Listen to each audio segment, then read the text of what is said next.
네, 그 다문화 텍스트로서의 완득이의 의미, 그 함에는 사실 아무리 그 중요성을 정말 강조하고 또 강조해도 아무리 강조해도 지나치지 않을 거라는 게 제 생각이고요. 사실 그 다문화 텍스트가에 담겨 있는 그 완득의 사회성 그리고 완득의 시대성이 완득이라는 영화를 다른 영화들과 구별짓는 아주 중요한 인자이지 않나라는 생각을 해보고요. 제가 여러분이 허락하신다면 제가 그 제 리뷰에서 완득이에 대한 평한 한 대목을 이 자리에서 여러분에게 소개하고 싶은데요. 그 완득이는 그 세상을 그 안에서 살아가는 사람을 바라보는 시선, 시야에서 참 다른 텍스트들, 다른 한국 영화들과는 아주 다른 그 무엇인가를 보여주는데 완득이는 그 시선을 딛고 개인을 넘어 사회적 차원을 향해 나아갑니다. 완득이는 시종 개인적 층의 예서의 변주에 머무는 가령 홍상수 감독의 북촌 방향과는 달리 개인을 무시, 외면하지 않으면서 사회적 층위로 확장됩니다. 관객들에게 사회적 시선을 지닐 것을 요청하면서입니다. 그로써 완득이는 홍상수 감독의 북촌 방향 등 여타 영화들에 결여되어 있는 대중적이면서도 보편적인 설득력을 획득하는 데 성공합니다. 여기서 여러분이 오해하시면 안 됩니다. 북촌 방향, 홍상수 감독의 문제작인 북촌 방향이 영화가 안 좋다 그런 의미 아닙니다. 북촌 방향은 완득이와 더불어 2011년에 빛나는 그런 수작 중에 한 편이었습니다. 그러나 그 북촌 방향은 다분히 좀 그 인물들의 개인적 그 관심사, 개인적인 차원에 머물러 있기 때문에 완득이의 어떤 사회적 층위까지는 나아가지 못하거나 않는다라는 것을 제가 강조드린 거지 이 북촌 방향이 떨어진다 그런 의미는 아닙니다. 그리고 제가 그 2012 작가가 오늘의 영화 중 영화로서 북촌 방향이나 고지전이 아닌 완득이를 선정한 어떤 이유를 강조하다 보니까 이런 그 완득이의 사회성을 특별히 유독 이 자리에서 강조한다는 것 여러분이 그 잊지 마시고요. 완득이는 또한 시대의 흐름 측면에서도 고지전이나 북촌 방향을 넘어선다. 사실 개인적으로 장훈 감독의 고지전은 2011년 한국 영화의 베스트 중 베스트라고 여기고 있습니다. 어느 점에서는 저는 고지전을 더 좋아하고요. 어느 점에서는 완득이를 더 좋아하는데 사실 고지전과 완득이 중에 어느 영화가 베스트 원인지에 대해서는 지금 마음을 정하지 못했습니다. 사실은. 그래서 두 영화를 공동 베스트 원으로 놓을까 생각도 하고 있는데 어쨌든 그런 고지전이나 북촌 방향을 넘어서는데 그 이유 중에 하나가 바로 시대적 흐름 측면에서라는 겁니다. 주지하다시피 지금은 융합의 시대요 탈경계의 시대입니다. 정착, 안주보다는 노마드적 이주가 덕목으로 간주되는 시대입니다. 완득이는 그런 시대성을 지금 이 시대의 흐름을 담보하고 있는 최적의 텍스트라는 것입니다. 그것이 제가 이 리뷰에서 내린 어떤 결론 아닌 결론인데 다시 한번 여기서 강조하고 싶습니다. 여기서 간과해서는 안 될 사항이 있는데 그것은 영화 완득이가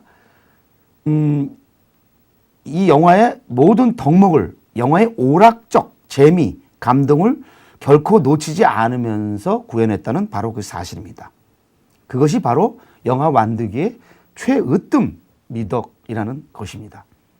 그로써 완득이는 원작을 능가하는 기념비적 텍스트로 태어날 수 있었다는 것이 제 주장입니다. 자, 이만하면 2011년 한국 영화 최고작으로 손색없지 않을까요? 이것이 제 리뷰의 마지막 물음입니다. 사실은 반어죠. 여러분 어떻게 제 평가에 대해서 어떻게 생각하세요? 제 평가에 만약에 동의하지 않으신다면 얼마든지 반론을 펴도 좋습니다. 그건 여러분이 아마 여러 가지 뭐 제 메일을 통해도 좋고요. 아니면 또 어떤 다양한 채널을 통해서 여러분이 하실 수 있을 거라고 생각을 합니다. 자, 완득이의 성취는 그러나 어느 날 갑자기 이루어진 것이라고 볼 수는 없습니다. 앞선 그 강의에서도 말씀드렸습니다만은 완득이 이전에 일련의 영화들이 다문화 문제를 짚었습니다. 다시 한번 말씀드린다면 그 다양성 영화, 독립 영화, 저예산 영화 진영에서는 그 심상국 감독의 로니를 찾아서라든지 유준상 씨가 주연으로 나왔었죠. 그 다음에 신동일 감독의 반두비라든지 그런 좋은 사례들이 있습니다. 저도 이 두 영화를 봤습니다만은 봤습니다. 나름대로 인상적으로. 그러나 이 두 영화는 아까 말씀드렸듯 그렇게 대중과 폭넓게 만나는 데는 실패했습니다. 그 이유는 이 영화들이 저예산 영화라는 한계 아닌 한계로 인해서 광역 개봉이 될 수가 없었고 또 아직은 다문화 문제가 대중영화로서 좋은 소재라는 것이 그렇게 입증되지 않은 그런 상황이었기 때문에 그 영화들은 그냥 만들어지고 영화제들을 통해서 선보이는데 그쳤습니다. 자, 반가반가에 이뤄서 대중적인 호응을 끌어냈죠. 자, 아까 그 칼럼에서도 나왔습니다만은 제작비 8억 원에 100만 가까운 흥행 스코어면 괜찮은 거죠. 나름대로 큰 성공을 거둔 거죠. 거기 뭐 스타도 없었습니다.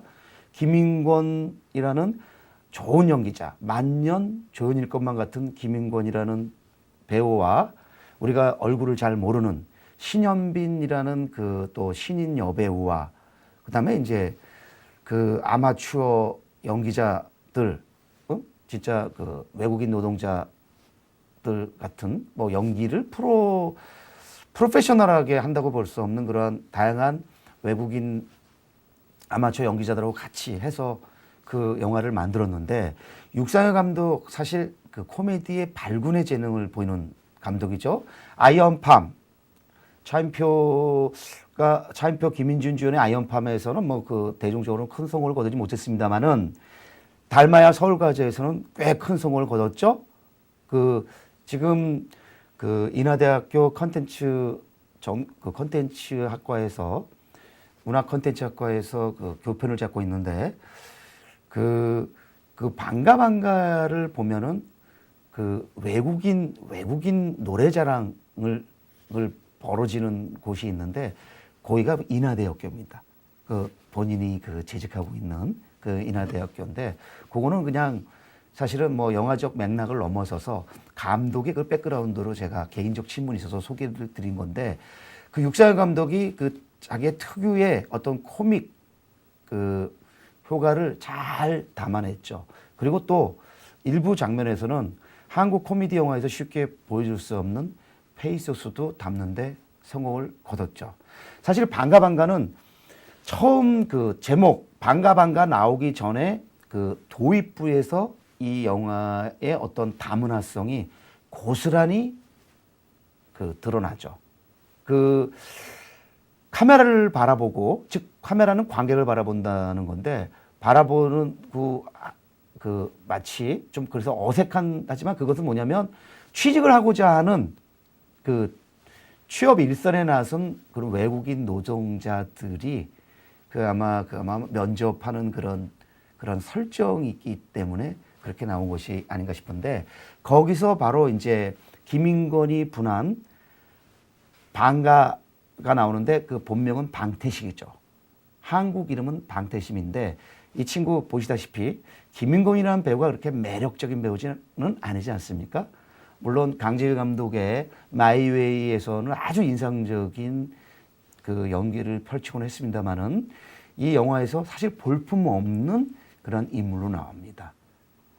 시쳇말로 스펙이 약하죠. 그래서 별의별 직장을 다 전전긍긍하지만 계속 버티지 못합니다. 다 쫓겨나고요. 취직도 안 되고 결국에는 스펙이 안 되는 이 방태식은 본인이 방가 그 부탄의 노동자라고 자기를 거짓 소개하면서 위장 취업하는데 성공합니다. 자, 여러분 여기서 떠오르는 책 있죠? 바로 우석훈 교수가 쓴 88만 원 세대죠. 88만 원 세대. 요즘 그 백수로 뭐 그냥 그 경제적인 활동을 하지 않는 청년들이 참 많다는 아주 가슴 아픈 그런 보도를 가끔 접합니다마는 바로 방태식은 그런 백수로 살 수가 없고 왜? 홀어머니 또 계시잖아요. 지방에. 돈 벌어서 보내야 되죠? 결국에는 외국인 노동자, 부탄의 노동자로 자기를 속여가면서 취직을 합니다. 이 아이러니한 이 역사적 설정이 이 영화를 굉장히 그 눈길을 끌게 하는데요. 생각해 보세요. 이 영화를 잘 보면요. 어떤 일이 벌어지냐면은 이 부탄의 노동자가 숙련된 뭐 방글라데시라든지 다른 나라에서 온 외국인 노동자들 사이에서 차별을 당합니다. 이것이 아이러니인데요. 본인들이 차별을 받지만 이 부탄의 노동자인 이 방가를 차별을 합니다. 이것을 이 차별을 넘어서게 하는 장치가 이 영화에서 등장하는데 그것이 뭡니까? 노래죠. 이것이 정말 기가 막힌 한국적 설정입니다.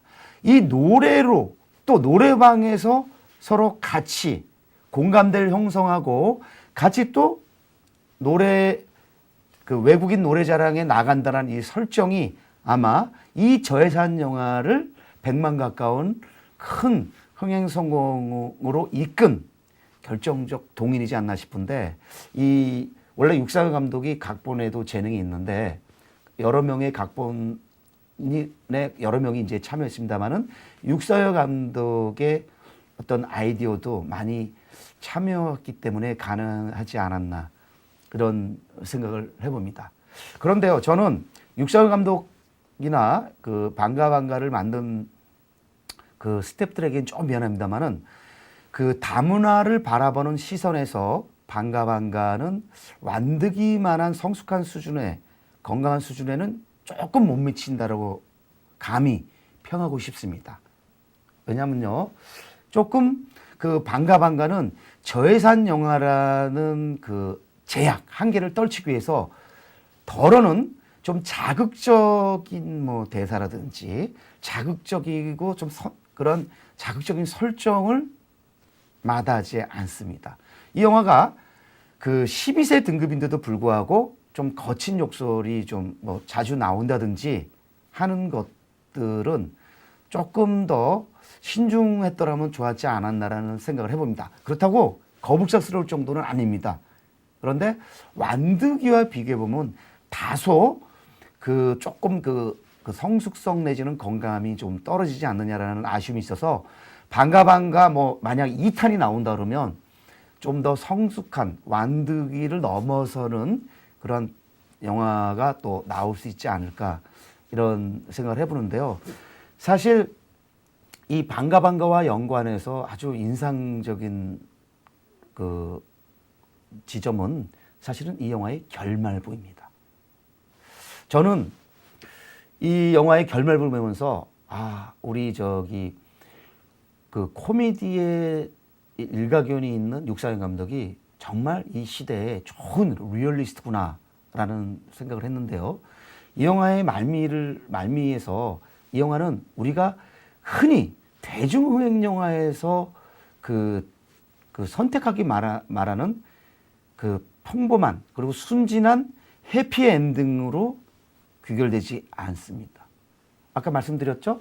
이 영화는 그 외국인 그 노래자랑이 이제 펼쳐지는데 그들이 다니는 회사 거성의자라는 그 회사에서 그 멤버들이 모여서 방가를 포함해서 또 그 한 명의 여성 장미까지 포함해서 아세아 브라더스라는 이름으로 6명이 이제 그 노래자랑 대회에 나갑니다.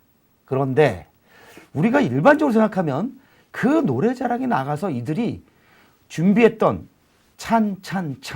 찬찬찬을 멋지게 불러서 1등상을 타거나 2등상을 타거나 해서 거기 그 청중들을 감동시키고 우리 관객들을 감동시킬 것이라 아마 예상했을 겁니다. 그랬더라면 흥행에서도 훨씬 더 유리했겠죠. 그런데 이 작가들은 육상현 감독은 그러한 선택을 하지 않고 다시 한번 비틀기, 반전을 시도합니다. 거기에 그 알리라는 반장에게서 갑자기 어떤 그의 어떤 사연을 만들어내는 거죠. 부인, 즉 카밀라라는 부인이 집을 나가면서 이 자기의 사랑하는 부인이 집을 나간 것에 그 가슴 아파하는 알리가 노래를 부르지 못하고 모두가 같이 준비했지만 노래를 부르지 못하고 또 다른 멤버들은 알리의 그런 애환을 이해하면서 결국에 찬찬찬이 아니라 정반대의 다른 방글라데시어로 부르는 노래를 같이 부르면서 영화가 다소 슬픈 엔딩으로 끝맺음을 합니다. 그 노래는요, 육상현 감독이 가사말을 썼고 거기 그 알리로 나온 배우가 방글라데시어로 번역을 했고 음악 감독이 작곡을 한 것이라고 하더군요. 그래서 어떤 리뷰어는 이 영화의 음악상을 좀 2011년 영화상에서 음악상을 줬더라면 어땠을까 하는 그런 아쉬움을 피력하기도 했는데 저도 그 우리가 영화 음악은 기존에 있는 곡들을 가져다 쓰는 게 있고 또 하나는 어떤 곡을 만들어서 어떤 영화를 위해서 그 쓰는 경우 있는데 이 방가는 기성곡을 가져다 쓰는 어떤 선택이나 또 그 작곡을 한 그런 측면에서는 다 주목할 만한 음악적 성취를 보여주지 않았나 이런 생각을 해봅니다. 자, 방가의 그 라스트와 연관해서 이 영화의 어떤 리얼리즘적 그런 텍스트로서의 덕목을 여러분들에게 특별히 좀 강조해 보고요. 사실 방가 같은 사회성이 담보된 다문화 텍스트는 사실 우리한테 굉장히 반가운 손님입니다. 여러분이 다음에 또 방가 같은 텍스트가 나오면은 좀 더 그 환대를 해주시기를 바라는 게 제 솔직한 심정입니다. 그리고 여러분 방가는 그 성방태식을 방가로 가리키는 거지만 또 우리가 속된 표현으로 방가오로 인터넷에서 방가 그렇게 쓴다는 건 아실 테니까 그 제목에 담겨 있는 그 다층적인 함인 여러분이 이해하실 겁니다. 사실은 방가라는 영화 자체가 우리에게는 방가 정말 반가운 텍스트인 거죠. 자, 완득이 방가가 2011년과 2010년에 나온 아주 좋은 그 다문화 텍스트라면 파파는 2012년에 나온 좋은 다문화 영화입니다. 결혼 좀 합시다. 위장 결혼 하루 만에 아이가 6? Didn't even put it and he broke the window. 한국말 어디서 배웠어? 장금이한테 배웠습니다. 어차피 뭐 그냥 필요할 때마다 사랑하는 척하고 뭐 가족인 척하고 뭐 그러면 되는 거지 뭐. 어차피 니들도 나 없으면 다 고아원 가야 되는 거 아니야? 그쪽도 전화 한 통이면 강제 추방이거든? 아이고 나 쫓겨나면 니들은 뭐 무사할 줄 알아? Very close. I'm happy! I suppose I believe that one fool brought someone like that into the house. 뭐라는 거야? I'm not English. 전화라고 불러. 전화. 대한민국을 웃길 색다른 코미디가 옵니다. 파파. 사실 이 영화는 그 방가나 완득이만큼의 큰 성공을 거두지는 못했습니다. 그러나 그 영화적 수준이나 그 영화적 재미 또 영화적 의미에서는 그 두 영화에 못지 않는다는 것이 제 솔직한 평가입니다. 한지승 감독이 연출했고요. 박용우, 고아라 등이 이제 주연으로 나오는데요. 그 박용우가 분한 춘섭이라는 캐릭터는 한국 가요계에서 잘 나가는 매니저였는데 자기 소속사인 톱 여가수가 미국으로 도망가자 그 여가수를 찾으러 가서 그 어떻게 하다 보니까 불법 체류자의 신세가 되고 그러면서 벌어지는 한바탕 해프닝을 그린 그런 코믹 휴먼 드라마입니다. 왜냐하면 춘섭은 불법 체류자가로 머물 수는 없으니까. 왜냐하면 찾지 않으면 돌아갈 수가 없어요. 돌아오면은 생명의 위협을 느끼거든요. 그 어떤 그 개인적 사연 때문에. 그래서 시민권이 필요하게 됩니다. 그래서 시민권이 필요해서 그 결국에는 위장 결혼한 그러한 여자가 키우는 5명의 자식과 가짜 가족의 삶을 살아가게 됩니다. 그 여자는 결혼식을 하고 신혼여행을 가다가 교통사고로 죽죠. 심혜진이 연기했는데 아주 강한 인상을 보여줍니다. 잠깐 나오지만 거기 가보니 한국계 첫째 딸 바로 고아라가 분한 그 역할입니다. 또 100kg의 흑인도 있습니다. 그리고 또 이슬람계의 또 여동생도 있습니다.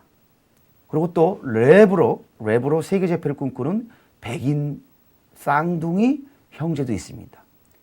그리고 또 막내는 히스패닉, 스페인 계열입니다. 자, 인종, 백인, 황인종, 흑인, 그리고 나라별로도 한국계, 이슬람계, 히스패닉계, 그다음에 또 아메리칸 미국계도 있겠죠? 자, 이거보다 더한 다문화 텍스트가 있을 수 있겠어요? 그런 측면에서 이 영화는 본격적인 다문화 텍스트로서 그 자리매김될 거라고 보는데요. 이 영화는 사실은 그 스토리만으로도 재밌습니다. 저는 아주 상당히 재밌게 봤습니다. 현대사회의 핵심 이슈 중인 다문화 가족 문제를 재미난 것은 오늘날 2010년대를 거치면서 전 세계, 한국을 비롯한 전 세계의 어떤 유행이 되다시피 한 어떤 오디션 문화, 이 모티브를 결합시켜서 아주 흥미진진하게 극화한 시적절한 영화입니다. 그리고 이 파파 속에는 세대 갈등의 문제도 완득이만큼은 아니어도 잘 녹아있는 편입니다. 그 한지승 감독은 고스트 맘마라든지 뭐 찜이라든지 하루로 잘 알려진 감독인데요. 이 해프닝성 코믹 가족물을 통해서 이 연출력이 이렇게 녹슬지는 않았다는 것을 잘 보여줍니다. 물론 이 기획은 지나치게 통속적인 감이 있습니다. 너무 그 얍삭 바른 감은 있죠. 그런데 얍삭 바르더라도 그 시류적 통속성을 이 다문화를 이 보는 건강하고 성숙한 어떤 시선을 통해서 충분히 그 보완하는 선에 그치는 것이 아니라 극복하는데 성공하지 않았나라는 생각을 해봅니다.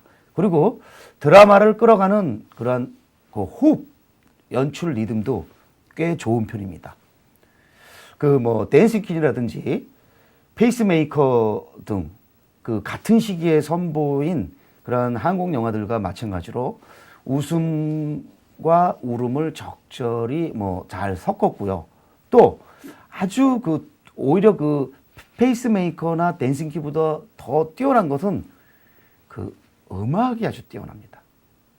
특히 그 고아라 씨의 이 연기가, 고아라의 연기가 하도 그 실감이 넘쳐서 저는 고아라의 발견이구나라는 생각을 하면서 그 영화를 봤습니다.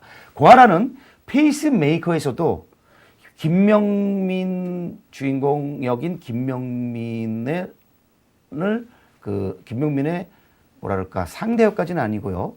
김명민과 중요한 관계를 맺는 조역으로 나와서 좋은 연기를 펼치는데 이 파파에서는 정말 박영우를 능가하는 아주 능숙능한 연기를 선보입니다.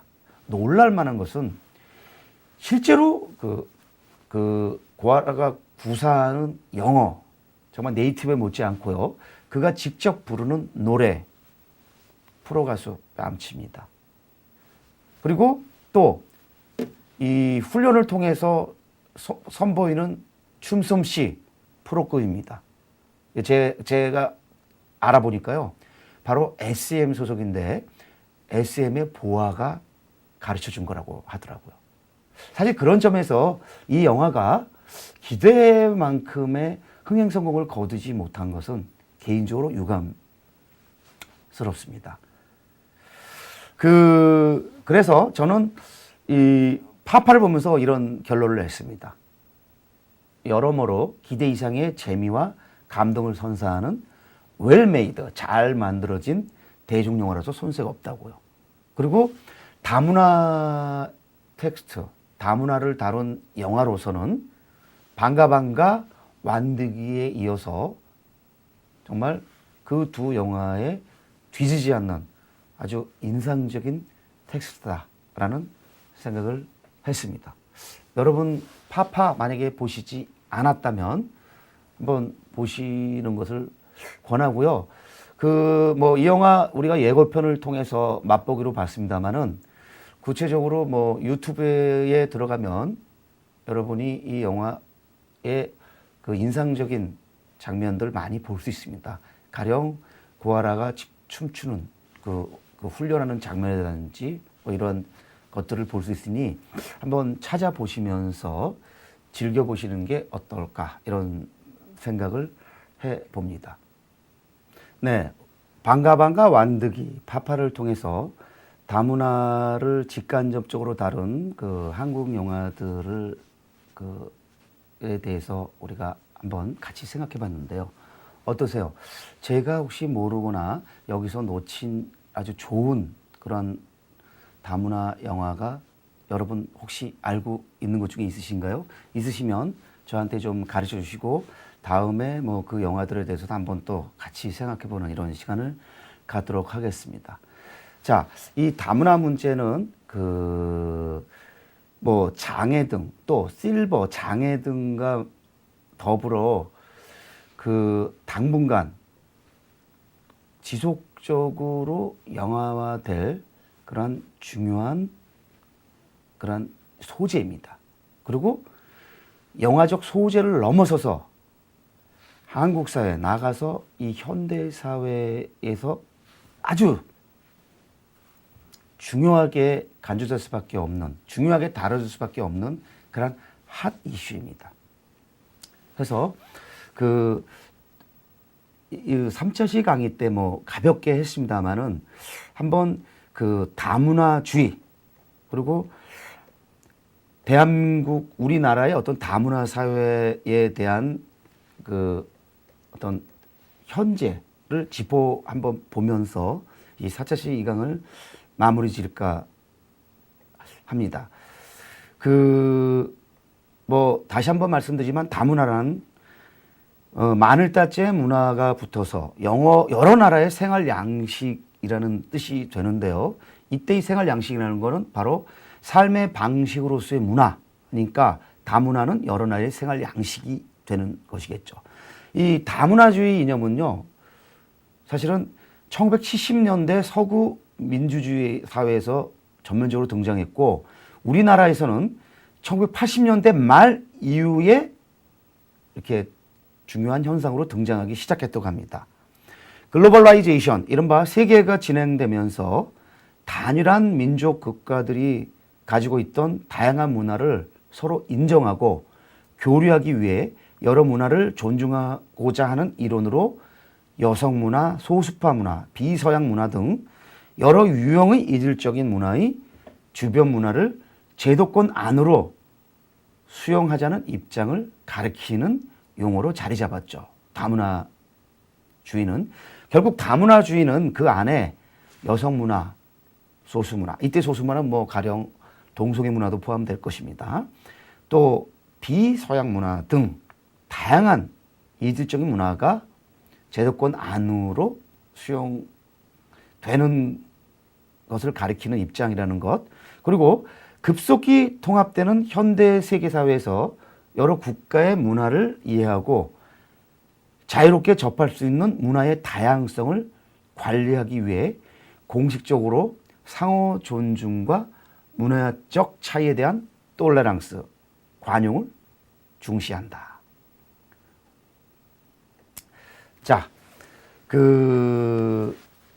이런 어떤 백그라운드 속에서 대한민국, 우리나라의 어떤 다문화 사회는 2010년 기준으로 제가 지금 통계를 갖고 있는 게 2010년 기준인데요. 2010년 국내 체류 외국인이 약 118만 명에 육박한답니다. 그래서 한국 사회가 2010년을 지나고 2011년, 2012년 지나면서 다문화 사회로 본격 진입을 하게 됐고 그것을 반영하는 영화들이 앞서 말씀드렸듯 나와준 거고 그렇죠? 그 과정에서 반영을 넘어서서 더 다문화에 대한 어떤 방향까지 제시하는 완득이, 파파, 반가반가 같은 그러한 훌륭한 좋은 텍스트가 나와줬고 그 텍스트들에 우리 대한민국 관객들이 화답을 했고 그것이 흥행 성적으로 결과됐고 그럼으로써 지속적으로 당분간은 지속적으로 다문화 문제를 다룬 영화들이 나올 거라는 예상을 저희가 할 수 있는 거죠. 그리고 이것은 굉장히 바람직한 방향일 것입니다. 물론 한국 사회도 이 다문화 문제가 유럽 사회처럼 굉장히 그 사회를 골치 아파하게 하는 부정적인 사회 문제로 될 수 있을 겁니다. 가령 독일 사회에서는 1970년대 외국인 노동자 전문 독일어로 가스트아르바이터라 그러는데 이 가스트아르바이터 외국인 노동자 문제는 가장 심각한 사회 문제였습니다. 왜?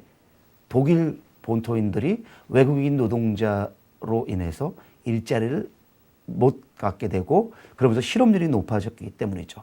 사실 한국 사회도 실업 문제가 지금 아주 여간 심각한 게 아닌데 이 실업 문제가 심각해지면서 외국인 노동자의 문제가 사회 문제가 되고 그와 더불어 다문화 문제가 또 사회 문제가 될 수 있습니다. 그래서 언제 어떻게 우리도 서구 유럽 일부 국가들처럼 다문화 문제가 정말 사회 문제화 될지 모릅니다. 그러나 지금 이 시점에서는 우리는 다문화를 바로 좀 더 관용적으로 톨레랑스를 가지고 관용적으로 대하고 영화할 때도 그러한 포용적인 건강한 시선이 필요한 시점이라는 것 특별히 이 자리에서 강조하면서 4차 시 2강 마치도록 하겠습니다. 이제 5차 시부터는 전혀 다른 텍스트로 여러분을 만나도록 하겠습니다. 고맙습니다.